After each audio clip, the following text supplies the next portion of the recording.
ሰላም ክቡራትና ክቡራን በዓለም ዙሪያ የምትገኙ ውድ ኢትዮጵያውያን እንደምን አላችሁ? ከሰሞኑ ሀገራችን ኢትዮጵያ ረብጣ ዶላሮችን እየከፈለች ከተለያዩ የውጭ ሀገራት ስትገዛ የነበረው ድሮን ማምረት መጀመሯ ተሰምቷል። ከዛሬ 6 ዓመት በፊት ድሮንን የሚያመርቱ ሀገሮች ቁጥር በዓለማችን ላይ 15 ብቻ ነበሩ።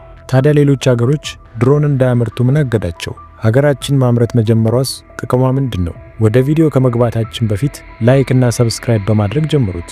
አንድ ሀገር ተከብራና ሉዓላዊነቷን አስከብራ ለመኖር ወራሪ ጠላትን ድባቅ መጥቶ የሚመልስ ዘመናዊ የሆነ መሳሪያ ክምችት ያስፈልጋታል። እነዚህ ወታደራዊ ሰው አልባ አውሮፕላኖች ቀላል ክብደት ያላቸውና ስውር ቁሶች ያስፈልጓቸዋል። ለአብነት ያህልም ካርቦን ፋይበር መሰረታዊ ነገሩ ሲሆን ጂፒኤስ እና ዘመናዊ ካሜራዎችን ጨምሮ አሁን የዘመናችን ቴክኖሎጂ የደረሰበት አርቲፊሻል ኢንተለጀንስን በውስጡ የያዘ የረቀቀ መሳሪያ ነው። ስለዚህ በአርቲፊሻል ኢንተለጀንስ የሚመሩ ስርዓቶችን ማዘጋጀትና ማቀናጀት ከፍተኛ የሆነ ዕውቀትና ግብይትን ይጠይቃል። ስለዚህ ሀገራችን ባለሙያዎች ምጡቅ ችሎታና ከፍተኛ የሆነ የዕውቀት መጠን ሳናደንቅ ማለፍ በፍጹም የማይታሰብ ነው።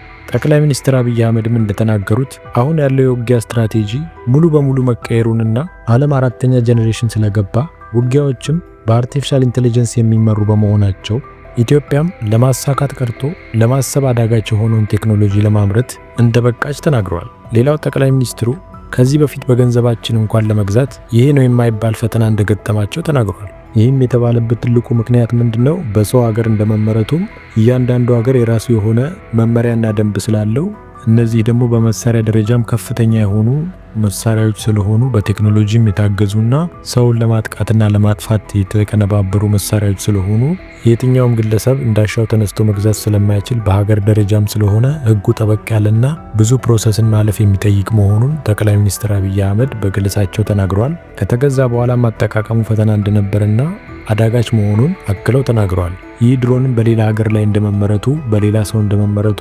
ያመረቱት ሰዎች የሚጠቀሙት ቴክኖሎጂና አሰራራቸው ለየት ያለ በመሆኑ ወደኛ ሀገር ሲመጣ ለመጠቀም እጅግ አስቸጋሪና አዳጋች ይሆናል። ይሄ ምንም ጥያቄ የለውም። ከቴክኖሎጂው ጋር ተላምዶም ቶሎ ወደ ስራ ለመግባት ወይንም ድሮኑን ለማሰማራት እጅግ ጊዜ እንደሚጠይቅና ባለሙያዎቹም ድሮኑ ጋር ለመላመድ እጅግ በጣም ፈተና እንደሚሆንባቸው ጠቅላይ ሚኒስትሩ አክለው ተናግረዋል። ሌላው ጠቅላይ ሚኒስትሩ የተናገሩት ነገር ምንድነው? ጠላት በማንኛውም ጊዜና ቦታ ሀገራችን ላይ ጥቃትን ሊፈጽም እንደሚችል አክለው ተናግረዋል። ምክንያቱም ጥቃቶችና ወረራዎች መቼና በምን ሰዓት እንደሚጀምሩ አይታወቅም። ጠላት በየትኛውም ጊዜ ጦርነት ቢጀምርና አይበለውና አንዳንድ መጥፎ ነገሮች እንኳን ቢከሰቱ ዝግጁ ሆኖ መጠበቅና ዘመናዊ የሆኑ መሳሪያዎችን ታጥቆ መጠበቅን የመሰለ ነገር እንደሌለ ጠቅላይ ሚኒስትሩ በመግለጫቸው ተናግረዋል። የተናገሩት አንኳር ነገር ደግሞ ምንድነው? ለወደፊት ለአፍሪካ ሀገሮች መሸጥ እንደታሰበና ገበያ ማፈላለግ እንደሚገባቸውም አክለው ተናግረዋል።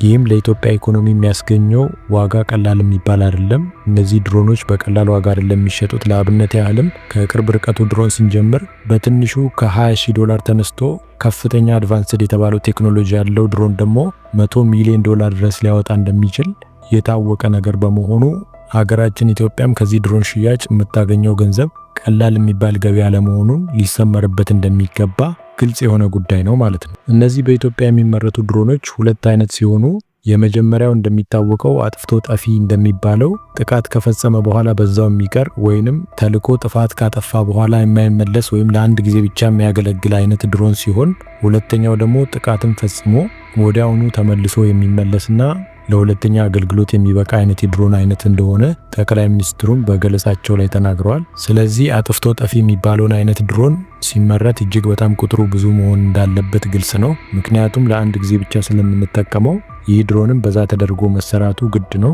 ሌላው ጠቅላይ ሚኒስትሩ እንደ ፈተና ያነሱት ነገር ደግሞ ምንድነው? ከዚህ በፊት በገንዘባችን እንኳን የገዛናቸው ድሮኖች ኢትዮጵያ ላይ መጥተው የኢትዮጵያ አየር ጸባይ ላይ ለመብረር ከፍ ብሎ ለመብረር እንደሚቸገሩና የኢትዮጵያን የአየር ጸባይም ያለመልመድ ችግር እንዳለና ይህም እጅግ በጣም ትልቅ ፈተና እንደሆነባቸው ተናግረዋል። ይህ በኢትዮጵያ የሚመረተው ድሮን ግን በየትኛውም ከፍታ ላይ መብረር የሚችልና በአንድ ጊዜም በሺዎች የሚቆጠሩ ድሮኖች ለሙከራ እንደሚበቁ ጠቅላይ ሚኒስትር አብይ አህመድ ተናግረዋል። በኢትዮጵያ እንደመመረታቸው መጠንም ለሙከራም ሆነ ለተለያዩ ነገሮች እዚሁ ቅርብ ስለሆነ በኢትዮጵያ ስለሚገጣጠሙ እንደዚህ አይነት አዳጋች ፈተናዎች ለወደፊትም እንደማይገጥሟቸው አክለው በመግለጫቸው ተናግረዋል። ይህም እንደ ኢትዮጵያዊ እጅግ በጣም የሚያኮራ ተግባር ነው። ምክንያቱም እነዚህ እውቅና ድንቅ የሆኑ ባለሙያዎቻችን ዛሬ ሀ ብለው ይህን ነገር መጀመራቸው ግልጽ ነው። ነገ ከነገ ወዲያ ደግሞ የተለያዩ ከባባድ መሳሪያዎችን እንደሚያመርቱም ይጠበቃል። ሀገራችን ኢትዮጵያም በወራሪ ጠላቶችና በተለያዩ ሀገሮች ሳትደፈር ክብሯን ጠብቃ እንደምትኖር ለወደፊት ይጠበቃል።